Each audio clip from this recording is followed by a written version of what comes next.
Okay.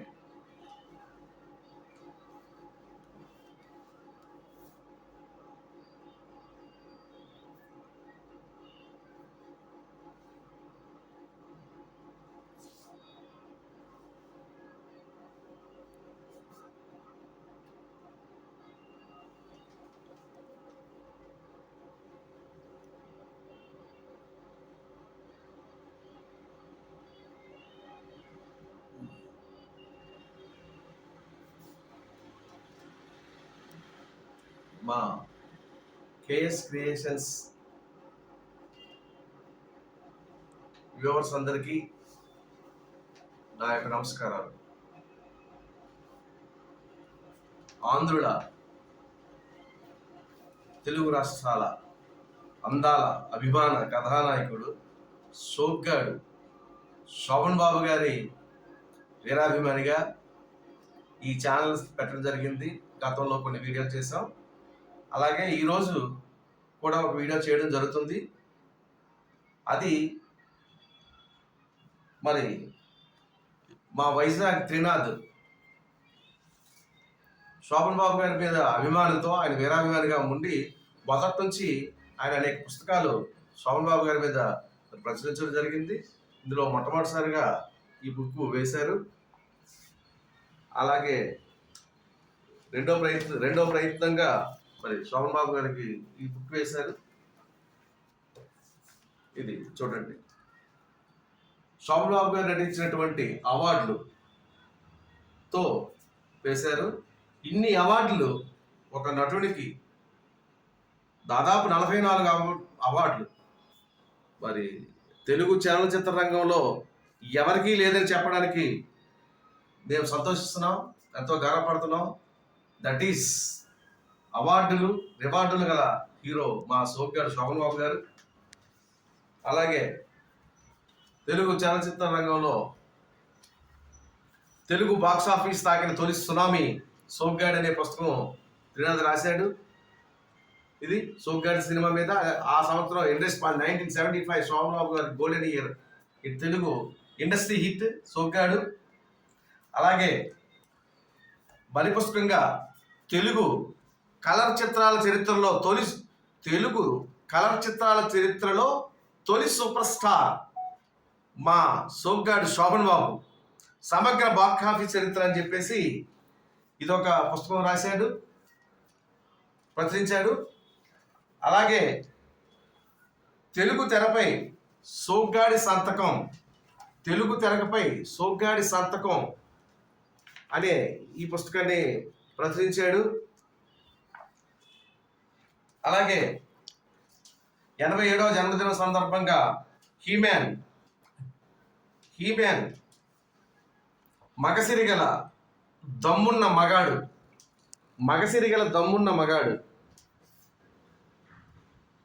ఈ పుస్తకం రాశాడు. అలాగే ఎవర్ గ్రీన్ హీరో నిత్య నూతనుడు అనే పేరుతో ఇదొక పుస్తకం రాశాడు.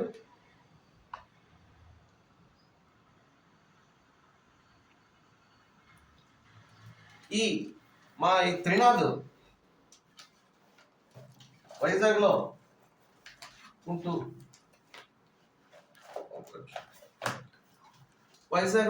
అనేక వ్యయ ప్రయాసాల కోసి వచ్చి ఇటువంటి పుస్తకాలెన్నో రాశారు శోభన్ బాబు గారి మీద అభిమానంతో. అలాగే ఈరోజు కూడా ఆయనకి దాహం తీరక, ఇంకా అభిమానం పెరగక, వదులుకోలేక ఈరోజు సోగ్గాడు శోభన్ బాబు గారి నట జీవితంలో మొట్టమొదటిసారిగా పౌరాణిక చిత్రంలో టైటిల్ రోల్లో హీరోగా నటించారు వీరాభిమన్యు. 60వ సంవత్సరం అడుగు పెడుతున్న శుభ సందర్భంగా మరి ఒక పుస్తకం రేపు ఆగస్టు 11వ తారీఖుని సినిమా ఆగస్టు 12, 1965లో రిలీజ్ అయింది. 11వ తేదీని వీరాభిమన్యు ఒక ప్రత్యేక సంచిక, ఒక ప్రత్యేక ఇటువంటి పుస్తకమే ఒకటి ప్రచురిస్తున్నాడు. దానికి ముందుగా అభినందనలు. ఇటువంటి పుస్తకాలను ఎన్నో వ్యయప్రయాసాలు కోర్చి తను చేయడం జరుగుతుంది. ఈ సందర్భాన్ని పురస్కరించుకొని మరి నేను కూడా శోభన్ బాబు గారి అభిమానిని. నా పేరు కె శోభన్ బాబు, మీ అందరికీ తెలుసు, విశాఖపట్నం. ఈ క్రమంలో మరి మనవాడిని, మా త్రినాథ్ని అభినందిస్తూ ఆహ్వానం పలుకుతున్నాం. మరి ఈ బుక్ వేయడానికి గల కారణాలు ఏంటి, మరి అతను ఈ బుక్లో వేయడానికి ఎదుర్కొన్న కష్ట నష్టాలు ఏంటి, ఏదైనా మనతో ముచ్చటిద్దామని వచ్చారు. వారిని అభినందిస్తూ ఇప్పుడు త్రినాథ్ గారిని మీకు పరిచయం చేస్తున్నాను. త్రినాథ్ గారు, ఇది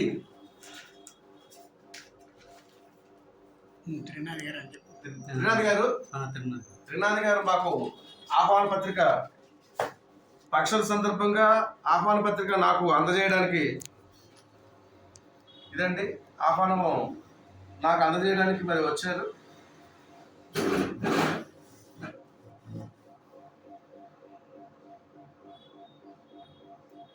థ్యాంక్ యూ బ్రదర్.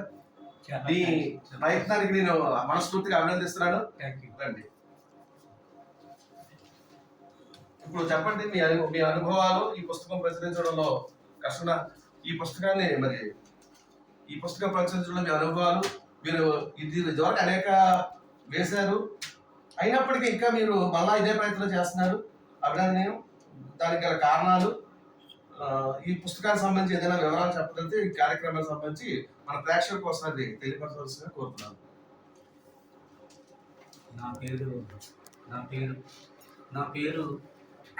నా పేరు జాగర్ దుర్ముఖులండి. నన్ను అందరూ త్రినాథ్ అని కూడా అంటారు. తెలుగు రాష్ట్రాలలో 2 రాష్ట్రాల్లో కూడా నేను 40 సంవత్సరాల క్రితం నుంచి కూడా కరెస్పాండెంట్ చేస్తూ అందరికీ మంచి అజాశత్రువుగా పేరు పొందాను.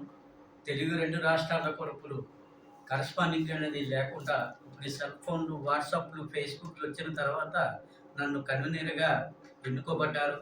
కాకపోతే నాకు చిన్నప్పటి నుంచి శోభన్ బాబు గారు అంటే చాలా వీరాభిమాని. నేను 1976 సంవత్సరం జనవరి 27వ తారీఖున మా తార్చల్పల్లి దగ్గర రాజవేళ షూటింగ్ జరుగుతున్నప్పుడు తొలిసారిగా శోభన్ బాబు గారిని చూడటం జరిగింది. ఆ తర్వాత మరో 2 నెలల తర్వాత విశాఖపట్నం జ్యోతి థియేటర్లో పిచ్చివారల సినిమాని షిఫ్టింగ్ కంతర్పాలెం పరమేశ్ థియేటర్లో వేశారు. ఆ షిఫ్టింగ్లో నేను మా అమ్మగారు వెళ్ళి ఆ పిచ్చివారల సినిమా తొలిసారిగా శోభన్ బాబు గారిని వెండి తెరపై చూసిన మొట్టమొదటి సినిమా పిచ్చివారల సినిమా అండి. ఆ రోజు నుంచి ఈ రోజు వరకు ఆ పిచ్చివారల టైటిల్లో ఉన్నందుకే నాకు ఈ పిచ్చి పట్టుకుందేమో శోభన్ బాబు గారి గురించి.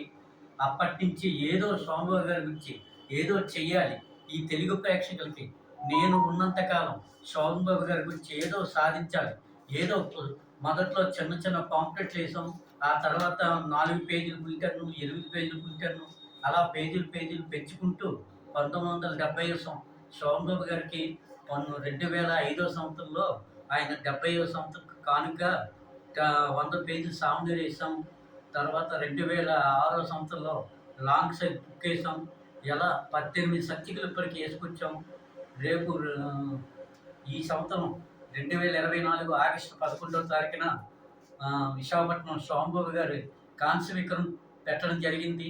గతంలో డిసెంబర్ 17వ తారీఖున నెల్లూరు మెస్ దగ్గర దాన్ని ఎదుర్కొంటా విజిఎఫ్ ప్రెస్ క్లబ్లో శోభన్ బాబు గారి పేరు మీద ఒక భారీ ఎత్తున చాలా పెద్ద సైజులో పుస్తకం వేస్తాం. ఆ పుస్తకంలో ఉన్న రహస్యం ఏంటంటే, ఆ పుస్తకంలో చెప్పవలసిన విషయాలు ఏంటంటే, నా 18 సంచికలు ఒక ఎత్తు, నా 18 పుస్తకాలు ఒక ఎత్తు, ఈ పుస్తకం ఒక ఎత్తు. ఈ పుస్తకంలో గొప్పతనం ఏంటంటే 1971 నుంచి 1982 వరకు ఆ పుష్కర కాలంలో శోభన్ బాబు గారు సాధించిన ఘన విజయాలతో పాటు ఆయన కీర్తి ప్రతిష్టలు చాలా ఇన్ఫర్మేషన్ ఉంటుందండి. అందులో నెంబర్ ఆఫ్ కేటగిరీస్లో ఏ హీరో నెంబర్ 1 అని ఒక పదాన్ని తీసుకొని చాలా కేటగిరీలో శోభన్ బాబు గారు డామినేట్ చేయడం జరిగింది. ఆ విషయం మీదే రేపు రాబోయే పుస్తకం ఉంటుందండి. చాలా అంగరంగ వైభవంగా ఉంటుంది ఈ బుక్కు. ఈ 18 పుస్తకాలు గతంలో ప్రచురించిన 18 పుస్తకాలు ఒక ఎత్తు. ఈ ఒక్క పుస్తకం ఒక ఎత్తండి. ఈ పుస్తకానికి చాలామంది ఎమ్మెల్యే గారిని, లోకల్ కార్పొరేటర్ గారిని, అలాగే 2 రాష్ట్రాల్లో ఉన్న స్వామిబాబు గారి అభిమానులందరినీ పిలవడం జరిగింది. దానికి ఫ్లెక్స్‌లు, తర్వాత వైజాగ్‌లో ఉన్న ప్రతి సీనియర్ అభిమానికి కూడా దాదాపుగా మొమెంటరీస్ ఇవ్వటం జరుగుతుంది. అలాగే మా టీము 6 మెంబర్స్ అండి. మొట్టమొదటిసారిగా మాకు కన్వీనర్‌గా విశాఖపట్నం కంతరపాలెం కప్పరాల్లో కె. శోభన్ బాబు గారు ఉన్నారండి. ఆయన్ని కె. శోభన్ బాబు గారు ఉన్నారండి. ఆయన దగ్గరికి నేను ఇన్విటేషన్ పట్టుకొనొచ్చి ఆయన్ని ఆహ్వానించాను. ఆయన మొదట కన్వీనర్ అండి మాకు. తర్వాత నేనండి, నా పేరు ఆయన కన్వీనర్ అండి. తర్వాత నేను, నా పేరు జె. త్రిమూర్తులండి. తర్వాత గుబ్బల వెంకటరమణ, తర్వాత కోడూరు కనకరాజు, తర్వాత శ్రీహరిపురం కుమార్ అండి, తర్వాత జి. నాగరాజు. ఇలా మా 6గురు ఒక టీము, ఒక కమిటీ ఏర్పడ్డామండి. విగ్రహం దగ్గర నుంచి ఇప్పుడు అదే కమిటీ అదే ఉత్సాహంతో రేపు సిటీవేర్ స్వామివారి ఫ్యాన్స్ డాబా గార్డెన్ స్థాపితం 1977లో పెట్టారండి. విశాఖపట్నం సిటీవేర్ స్వామివారి ఫ్యాన్స్ స్థాపితం. అభిమానులందరికీ షీల్డ్‌తో పాటు కొన్ని నగరంలో కొన్ని థియేటర్స్ ఉన్నాయి. ఆ థియేటర్‌లో కూడా కొన్ని విలువైన థియేటర్స్‌లో కొన్ని మంచి చిత్రాలు, ఆయన నటించిన మంచి సినిమాలు ఒక 6 చిత్రాల వరకు షీల్డ్ తయారు చేసి ఇచ్చామండి. విశాఖపట్నంలో జగదాంబ థియేటర్‌లో శారదా చిత్రం 58 రోజులు బ్లాక్ అండ్ వైట్‌లో ఆడి ఆల్ టైమ్ రికార్డ్ సృష్టించింది. రెండోది అలంకార్ థియేటర్‌లో నవల సినిమాలో 147 రోజులు ప్రదర్శింపబడి ఆల్ టైమ్ 94 సంవత్సరాల చరిత్రలో రికార్డ్ సృష్టించింది. 3 రాజేశ్వరి థియేటర్‌లో ఆనాటి రాజేశ్వరి థియేటరు, గోకుల్ థియేటర్‌లో సంపూర్ణ రామాయణం తొలి కలర్ చిత్రం, తొలి పౌరాణిక చిత్రం రాజేశ్వరి థియేటర్‌లో 100 రోజులు ఆడిందండి. అలాగే సంగం థియేటర్‌లో ఆయన హీరోగా నటించిన 5 చిత్రాలు సత్యదేవోత్సవం జరుపుకున్నాయండి. అలాగే స్లాబ్ సిస్టంలో వెంకటేశ్వర థియేటర్ ఇల్లాల పీరాలు 107 రోజులు ఆడి ఆల్ టైమ్ రికార్డ్ సృష్టించండి. ఇలా చెప్పుకుంటూ పోతే చాలా విషయాలు ఉన్నాయి. చాలా ఘన విజయాలు సాధించారు. దాని మీద ఈ బుక్ వేసామండి.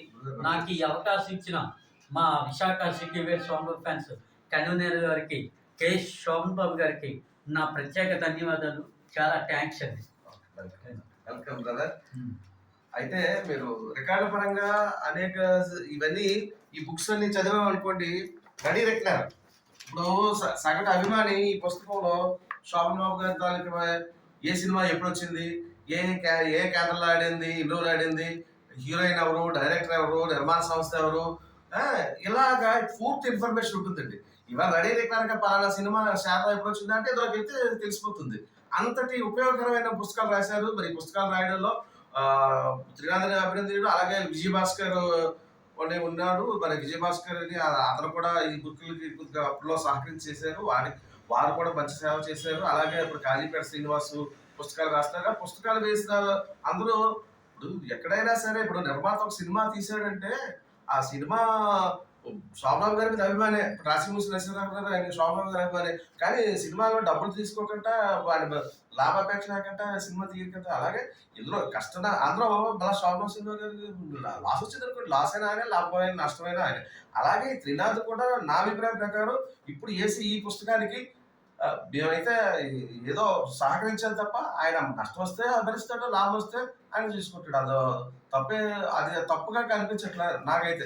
శోభన్ బాబు గారి కోసం ఇప్పటికీ ఈనాటి తరానికి కూడా తెలియదు. ఇంకా శోభన్ బాబు గారి పుస్తకాలు రాస్తున్నారు, ఇంకా రాస్తున్నారు అంటే ఏ పుస్తకానికి చేసినా సమాచారం సరికొత్తగా ఉంటుందండి.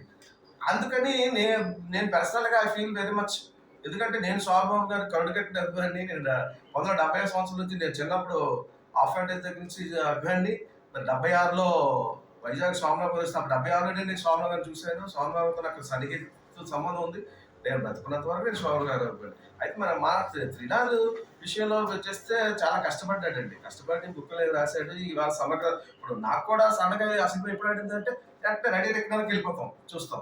అది ఉపయోగకరమైన కదండి ఈనాటికి సేవ చేయడం. అయితే ఇప్పుడు మన వీరాభిమన్యు కోసం వస్తే ఇది వీరాభిమన్యు గెటప్ చూశారు కదా, ఎలా ఉన్నారు శోభన్ గారు, ఎంత అందంగా ఉన్నారు.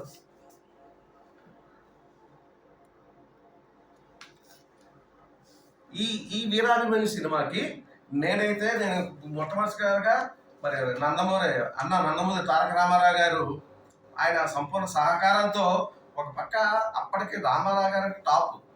ఆ సమయంలో కూడా శోభన్ బాబు గారిని హీరోగా ఒప్పుకుంటూ టైటిల్ రోల్ ఇస్తూ ఒప్పుకున్నారంటే నిజంగా హ్యాట్స్ ఆఫ్ విశ్వవిఖ్యాత నందమూరి నటరత్న నట సార్వభౌమ నందమూరి తారక రామారావు గారికి ఈనాటికి కూడా నేను వ్యక్తిగతంగా కృతజ్ఞత తెలుపుకుంటాను. మా అన్నగారికి అంత మంచి క్యారెక్టర్ ఇచ్చి పునాది వేసినందుకు. అయితే ఈ సందర్భంగా మరి త్రినాథ్ గారిని కొన్ని మాటలు అడగాలనుకుంటున్నాం. త్రినాథ్ గారు, మరి అభిమన్యు పాత్ర చేయడానికి శోభన్ బాబు గారికి ఎలా అవకాశం వచ్చింది? ఒక సీనియర్ అభిమానిగా మీకు తెలిసిన విషయం చెప్పండి. అంటే అందరూ అనుకుంటున్నట్టుగా 1965లో వీరాభిమన్యు చిత్రంతో కాదండి స్టార్టింగ్. 1963లో రిలీజ్ అయిన నర్తనశాల సినిమాకే ఆయన తొలిసారిగా అభిమన్యుడి పాత్ర కమలాకర్ కామేశ్వరరావు దర్శకత్వంలో ఎన్టీ రామారావు గారు అర్జునుడిగా, కాంతారావు గారు విష్ణుడిగా ఆ చిత్రం అతిరథ మహారథుల మధ్య తొలిసారిగా ఆయన అభిమన్యుడి పాత్ర పోషించారు నర్తనశాల. దానిని దృష్టిలో పెట్టుకొని మళ్ళీ 1964లో తెలుగు భాషలో, తమిళ భాషలో శోభన్ బాబు గారిని తెలుగులో రాజేంద్రన్ అని ఒక హీరోని పెట్టి ఆ రోజుల్లోనే 25 lakhs బడ్జెట్తో సినిమా నిర్మించారు. తమిళ్లో మాత్రం అంతంత మాత్రం హిట్ అయింది, తెలుగులో మాత్రం సూపర్ టూపర్ హిట్ అయింది. 12 కేంద్రాలు. ఎన్ని లక్షలతో బడ్జెట్ తో తీశారని, ఆ రోజుల్లోనే అంత టాప్ బడ్జెట్ తో తీశారని అంటారు. ఆనాటి బాహుబలి అని కూడా అన్నారు. దానికి నేను క్లారిఫికేషన్ ఇస్తాను. అయితే ఎన్ని లక్షలు పెట్టి తీసుకుంటారు సినిమాని? ఓన్లీ తెలుగులో 16 లక్షలు అయిందండి. తెలుగుకి 16 లక్షలు తమిళ వెర్షన్ కి తమిళకి తెలుగు కలిపి 25 లక్షలు అండి. అది రికార్డా? అది రికార్డ్. అప్పటికి రికార్డ్. బ్లాక్ అండ్ వైట్ చిత్రాల్లో, పౌరాణిక చిత్రాల్లో అప్పటికి అది రికార్డ్ అండి. ఓహో, అప్పటికి అది రికార్డ్ క్రియేట్ చేస్తుంది. అప్పటి వరకు అంత బడ్జెట్ సినిమా లేదు. అప్పటి వరకు 3 లక్షలు, 4 లక్షలు, 2 లక్షల సినిమాలు. ఆ టైంలో 4 ఇంతలు ఖర్చు పెట్టి తెలుగులో 16 లక్షలు, తమిళ్లో 10 లక్షలు, దాదాపు రెండు కలిపి 10 లక్షలతో తీశారు. తీస్తే సూపర్ టూపర్ హిట్ అయింది తెలుగులో. సంతోషం. అయితే ఈ వీరాభిమన్యు చిత్రానికి నటరత్న నందమూరి తారక రామారావు గారు సపోర్ట్ చేశారా అని అంటారు. ఎంతవరకు అది 100% నిజమండి. ఎందుకంటే ఆ మహానుభావుడు లేకపోతే శోభన్ బాబు గారు లేరండి. అప్పటికే ఆయన 59లోనే చిత్రరంగం ప్రవేశం చేశారు శోభన్ బాబు గారు. తొలిసారిగా సీతారామ కళ్యాణంలో ఆయన అవకాశం ఇచ్చారండి, ఆయన సొంత బ్యానర్లో. ఆ తర్వాత ఇరుగు పొరుగు, ఈ నర్తనశాల, అప్పటికి ఒక 5-6 సినిమాలు ఆయన పక్కన నటించడం జరిగిందండి, చిన్న చిన్న పాత్రలు. కానీ వీరాభిమన్యు సినిమాలో మాత్రం ఫుల్లెంత్ హీరోగా అభిమన్యుని దృష్టిలో పెట్టుకొని ఆ క్యారెక్టర్ రాయడం, అభిమన్యు టైటిల్ మీద సినిమా తీయడం, శోభన్ బాబు గారిని పెట్టుకుంది కుర్రాడు కొత్తవాడు బాగా చేశాడు అని ఎన్టీ రామారావు గారు సపోర్ట్ చేశారు. ఆ సపోర్ట్ చేయడం వల్లే ఆ క్యారెక్టర్ శోభన్ బాబు గారికి వచ్చింది. ధన్యవాదాలు. అయితే మరి ఈ వీరాభిమన్యు సినిమా ఎలా సక్సెస్ అయింది? సక్సెస్ రేట్ ఎంత? ఎన్ని కేంద్రాలు ఆడింది? ఎంత సక్సెస్ అయింది? నాకు తెలిసినంత వరకు 1931లో సినిమా ఫీల్డ్ పుట్టిందండి. వీరాభిమన్యు రిలీజ్ నాటికి 1965 ఆగస్టు 12వ తారీఖు నాటికి బ్లాక్ అండ్ వైట్ చిత్రాల్లో తీసుకుంటే కనుక, టైటిల్ రోల్లో బ్లాక్ అండ్ వైట్ లో తీసుకుంటే కనుక అది వీరాభిమన్యుమే రికార్డ్ అండి. ఎందుకంటే లవకుశ ఉందండి, లవకుశ కలర్ లో దీనికన్నా 2 సంవత్సరాల ముందు రిలీజ్ అయింది. కానీ అది పౌరాణిక చిత్రమే, కానీ కలర్ లో. కానీ టైటిల్ రోల్ అని ఒక ట్యాగ్ ఉంది కదండి, ఆ టైటిల్ రోల్ ప్రకారంగా చూసుకుంటే వీరాభిమన్యు రికార్డ్ అండి.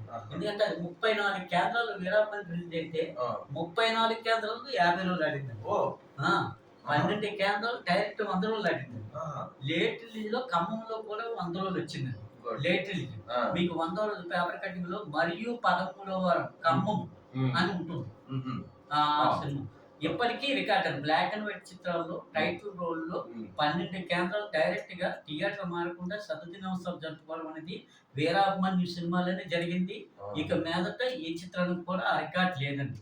అయితే ఇప్పుడు మీరు వీరాభిమన్యు ఫంక్షన్ చేస్తున్నారు కదా, ఈ ఫంక్షన్ తాలూకా విశేషాలు అవి మీరు చెప్పారు. ఏంటంటే అన్నారు రేపు ఆగస్టు 11వ తారీఖు. 11వ తారీఖుని శోభన్ బాబు గారు కాంచి విగ్రహం నెల్లూరు మెస్ దగ్గర పెట్టారు. అది అవును, ఎదురుకుంటా అవును. విజిఎఫ్ అని ప్రెస్ క్లబ్ ఉందండి. ఆ ప్రెస్ క్లబ్‌లో ఉమ్. పెద్ద భారీ ఎత్తున పుస్తకం వేసామండి. ఆ బుక్ ఓపెనింగ్ ఉందండి. వీరాభిమన్యు ఈ అరవింద్ సందర్భంగా అభిమానులకు మీరు ఏమైనా చెప్తారా? ఆహ్వానం అభిమానులకి మన విశ్వవ్యాప్తంగా ఉన్నటువంటి షాపులో అభిమానులకి మీరు అభిమానుల గురించి చెప్పాల్సింది ఏమైనా ఉందా? చెప్పుకోవాలంటే నాటి నుంచి నేటి వరకండి మా విశాఖపట్నంలో పెంటకోట అప్పలనాయుడు గారని ప్రెసిడెంట్ గారు ఉండేవారండి. ఆయన ఈ మధ్యకాలంలో ఒక 4, 5 సంవత్సరాల క్రితం ఆయన మరణించారు. ఆ తర్వాత శోభన్ బాబు గారు కూడా మరణించారు. మరణించిన తర్వాత కూడా ఇక శోభన్ బాబు గారేంటి, ఫ్యాన్స్ ఏంటి, సినిమాలేంటి, వారసులు లేరు కదా! ఇక ఆయన గురించి ఎలాగా ఏంటి అని చెప్పేసి అనుకున్న టైంలో ఈ పుస్తకాల రూపంలో అభిమానులు అలా పెంచుకుంటూ అలా వేలల్లో ఉన్న వాళ్ళు లక్షల్లోకి వెళ్ళిపోయారండి అప్పుడు ఆ అభిమాన సంఘాలు. మా విశాఖపట్నం వరకు తీసుకుంటే మాకు టీము, మాకు కమిటీ ఉందండి. మా కమిటీకి కె. శోభన్ బాబు గారని చెప్పేసి కంతరపాలెంలో కప్పరాల్లో ఉంటారండి. ఆయన సూచనల మేరకు, సలహాల మేరకు ప్రతీది కూడా ఆయన మాకు ప్రతి సభకు కూడా ఆయన గౌరవ అధ్యక్షులుగా వస్తారు.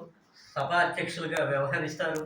అన్నీ ఆయన చేతుల మీదుగే కార్యక్రమం అంతా జరుగుతుందండి. ఓకే, ఆయన thank you, K. Thank you. Sobhan Babu గారని చెప్పేసి కలెక్టర్ ఆఫీస్‌లో మంచి గెజెటెడ్ ఆఫీసర్‌గా వర్క్ చేస్తున్నారండి. ఇంకా ఆయన గురించి ఎంత చెప్పినా తక్కువేనండి నాకు తెలిసినంత వరకు. ఓకే, ఓకే త్రినాథ్ గారు, థ్యాంక్ యూ వెరీ మచ్. మీరు ఈ మా కేఎస్ క్రియేషన్స్ ఆహ్వానానికి వచ్చారు. మీరు మమ్మల్ని ఆహ్వానించినందుకు మీకు ఒక అభిమానిగా నేను గర్వపడతాను, చాలా సంతోషిస్తున్నాను. అయితే వ్యూవర్స్, ఇది వీరాభిమన్యు తాలూకా ఫంక్షన్ రేపు జరగబోతుంది. మరి త్రినాథ్ సారథ్యంలో జరుగుతుంది. ఆయనే అని చాలా వరకు చేస్తాడు. మా వైజాగ్ ఫ్యాన్స్ కొంత సహకారం ఉంది. అయినప్పటికీ మేజర్ పార్ట్ ఆయనదే కాబట్టి ఆయన చేస్తున్నారు. ఈ ఫంక్షన్కి వీలైన వాళ్ళందరినీ ఆహ్వానిస్తున్నారు. వస్తే సంతోషం అందరూ ఫంక్షన్కి. అయితే ఈ తాలూకా వీరాభిమన్యు తాలూకా విశేషాలు కొంతవరకు మాత్రమే మీకు ఇప్పుడు చెప్పడం జరిగింది. రేపు మళ్ళా కంటిన్యూషన్ వీడియో రేపు 11వ తేదీని ఆగస్టు 11, 2024 సాయంత్రం 4 గంటలకి పుస్తకావిష్కరణ జరిగే సమయంలో అక్కడ తాలూకా షీల్డ్లు ఇప్పుడు ఈయన ఏం చేస్తున్నారంటే షీల్డ్ ప్రతి అభిమానులందరికీ షీల్డ్ పంచుతున్నారు. అట్లాగే మహత్తరమైన కార్యం ఏంటంటే ఈరోజు థియేటర్లో షీల్డ్లు కొన్ని షీల్డ్ పెట్టడం కనుమరుగైపోయి ఉన్నాయి. అయితే శోభన్ బాబు గారి మీద అభిమానంతో తనే షీల్డ్ తయారు చేయించి థియేటర్ వాళ్ళకి ఇస్తున్నారు. వాళ్ళు పిలిపించి పలానా థియేటర్లో సంఘం థియేటర్లో 5 సినిమాలు ఆడాను 100 రోజులు. ఆ 5 సినిమాలు వేస్తూ శోభన్ బాబు గారి స్టేజ్తో ఒక షీల్డ్, ఇటువంటివన్నీ వేసి ఆ కార్యక్రమాన్ని మీకు ప్రత్యక్షంగా మీరు అక్కడ రాకపోయినా పరోక్షంగా నేను మళ్ళా ఇక్కడ మీ ఇందులో అప్లోడ్ చేసి ఈ కేఎస్ క్రియేషన్స్ అప్లోడ్ చేసి మిగతా పూర్తి వివరాలు ఫంక్షన్ తాలూకా ఇదితో మీ ముందు ఉంటాము. అంతవరకు ధన్యవాదాలు. మళ్ళా రేపు ఆగస్టు 11వ తారీఖుని మిమ్మల్ని కలుసుకుంటాం. ఆ వీడియో ఆ వీరాభిమన్యు పుస్తకావిష్కరణ సమావేశం ఆ యొక్క ఉత్సవం వివరాలు పూర్తిగా మనం ఈ మళ్ళా త్రినాథ్ గారితో పంచుకుందాం కూర్చొని. అంతవరకు సెలవు, నమస్కారం. ఇది వీరాభిమన్యు, తెలుగు తెరకి వీరాభిమన్యుడు. ఇప్పటికీ అభిమన్యుడు అంటే ఆంధ్రదేశం మొత్తం మీద శోభన్ బాబు గారే గుర్తొస్తారు. ఆ గెటప్ లో మీరు వీలైతే ఈ సినిమా చూడండి. ఆనాటి బాహుబలి, నో డౌట్ ఆనాటి బాహుబలి. ఈనాడు బాహుబలిలో మనం అనుకుంటాం కదా, బాహుబలిలో నేనైతే చూసానంటే సినిమా చాలా కాలం క్రితం చూశారు. పేరు కూడా వస్తుంది, బాహుబలి అనే పేరు కూడా ఆ సినిమాలో ఎవరో సందర్భంలో అంటారు. అయితే ఈనాటి బాహుబలి కంపేర్ కాదు, అప్పుడు త్రిశూల యుద్ధం వ్యూహం ఆరంభం అని కట్టప్ప గారు అంటారు కదా. అట్లాగే ఆ ఇది కూడా ఇప్పుడు చూస్తుంటే అయ్యో ఆ రోజు అలా తీసారు, అంత ఇదిగా తీసారే అనిపిస్తుందండి. అలాగా ఒకసారి దయచేసి మీకు మన యూట్యూబ్లో అందుబాటులో ఉంది, వీరాభిమన్యు సినిమా చూడండి. అందులో శోభన్ బాబు గారిని అన్నట్టు చూడండి. ఆ సినిమా తీసే విధానం మరి అప్పట్లో 16 లక్షల బడ్జెట్తో తీశారంటే సామాన్యమైన విషయం కాదు. 65లో 16 లక్షలు అంటే మరి నేటి రూపాయి విలువతో లెక్కేసుకుంటే అది ఎన్ని కోట్లో మీ అందరికి చెప్పాల్సిన అవసరం లేదు. తెలివైన ప్రేక్షకులు సంతోషం, చాలా సంతోషం అండి. నమస్కారం. Thank you brother, thank you. ఫంక్షన్కి రావాలి, అభినందిస్తున్నాం. చాలా థ్యాంక్స్.